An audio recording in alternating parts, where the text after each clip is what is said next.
வணக்கம் நண்பர்களே, welcome to my channel. இன்னைக்கு தமிழ்நாடு அரசியல் களம் அப்படியே கொதிக்குது.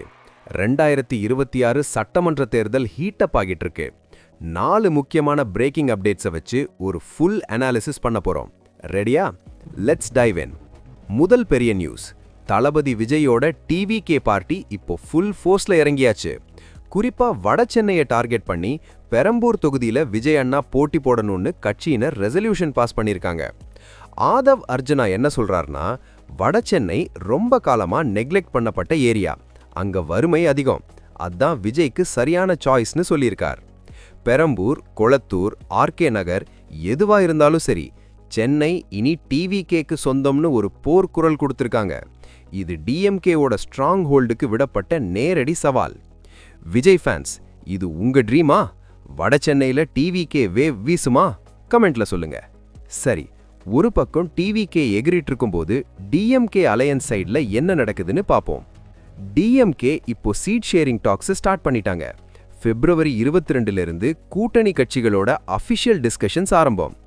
இன்னைக்கு காங்கிரஸ் பொதுச் செயலாளர் கேசி வேணுகோபால் நேரா சிஎம் ஸ்டாலினை மீட் பண்ண போறார். ஆனா இங்க தான் ஒரு ட்விஸ்ட். ஐயுஎம்எல் கட்சி 5 சீட் கேட்டாங்க, ஆனா டிஎம்கே 2 சீட் தான் தர முடியும்னு சொல்லிட்டாங்க. 2021ல 3 சீட் கொடுத்தாங்க. இப்போ புதுசா வந்த கட்சிகளுக்கு இடம் கொடுக்கணும்ன்ற பிரஷர் டிஎம்கேக்கு இருக்கு.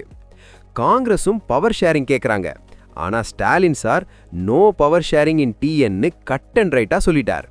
இந்த கூட்டணி டென்ஷன் டிஎம்கேவோட இமேஜை பாதிக்குமா, இல்ல உதயநிதி ஸ்டாலின் சொன்ன மாதிரி நோ ஃபியர் ஆஃப் மோடின்னு கெத்தா நிப்பாங்களா? பொறுத்திருந்து தான் பார்க்கணும். இப்போ ஆப்போசிஷன் சைடு வந்தா இபிஎஸ் இப்போ அட்டாக் மோட் ஆன் பண்ணிட்டார். ஏஐடிஎம்கே பொதுச் செயலாளர் எடப்பாடி பழனிசாமி நேரடியாவே சிஎம் ஸ்டாலினை அட்டாக் பண்ணி பேசியிருக்கார். தமிழ்நாடோட 11.19% பொருளாதார வளர்ச்சிக்கு கிரெடிட் யாருக்கு? இபிஎஸ் சொல்றார், இது எங்க பீரியட்ல நாங்க போட்ட கையெழுத்து, நாங்க கொண்டு வந்த ப்ராஜெக்ட்ஸால வந்த வளர்ச்சி, ஆனா ஸ்டாலின் சும்மா கிரெடிட் எடுத்துக்கிறாருன்னு சொல்லியிருக்கார். அதுக்கு ஸ்டாலின் சார், திராவிட மாடல் வளர்ச்சியால தான் மேனுஃபேக்சரிங் நேஷனல் ஆவரேஜை விட 3 மடங்கு அதிகமா இருக்குன்னு கவுண்டர் கொடுத்திருக்கார். இந்த எக்கனாமிக் டிபேட் இப்போ பயங்கரமா போயிட்டு இருக்கு. மக்கள் யாருக்கு கிரெடிட் கொடுப்பாங்க? ஏஐடிஎம்கே கம்பேக் கொடுக்குமா? இதெல்லாம் ஒரு பக்கம் இருக்க, இப்ப வர்றது தான் ஒரு மாஸ் ஃபேக்டர். அதுதான் சீமான் மற்றும் என்டிகே. நாம் தமிழர் கட்சி திருச்சியில நடத்தின மாற்றத்தை விரும்பும் மக்களின் மாநாடு செம்ம பிளாஸ்ட். சீமான் 234 தொகுதிக்கும் வேட்பாளர்களை அறிவிச்சிட்டார். அவரே காரைக்குடியில போட்டி போட போறார். மாநாட்டுல கூட்டம் அள்ளுச்சு, எந்த அசம்பாவிதமும் இல்லாம சூப்பரா முடிஞ்சுது. சீமான் ஸ்பீச்ல விவசாயம், ஆட்டுப்பால், மாட்டுப்பால் இதெல்லாம் அரசு வேலைகளா மாத்துவோம்னு சொன்னது செம்ம fire. BJP, Congress, DMK, AIADMK எல்லாம் ஒண்ணுதான்னு வழக்கம் போல பஞ்ச் வசனங்கள் தெரிக்க விட்டிருக்கார்.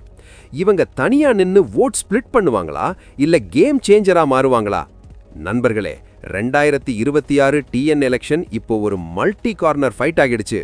விஜய் என்ட்ரி, டிஎம்கே கூட்டணி குழப்பம், இபிஎஸோட எக்கனாமிக் அட்டாக், சீமானோட மாஸ் மொபிலைசேஷன் எல்லாம் சேர்ந்து தமிழ்நாடு அரசியலை எக்ஸ்ப்ளோசிவா மாத்திருக்கு.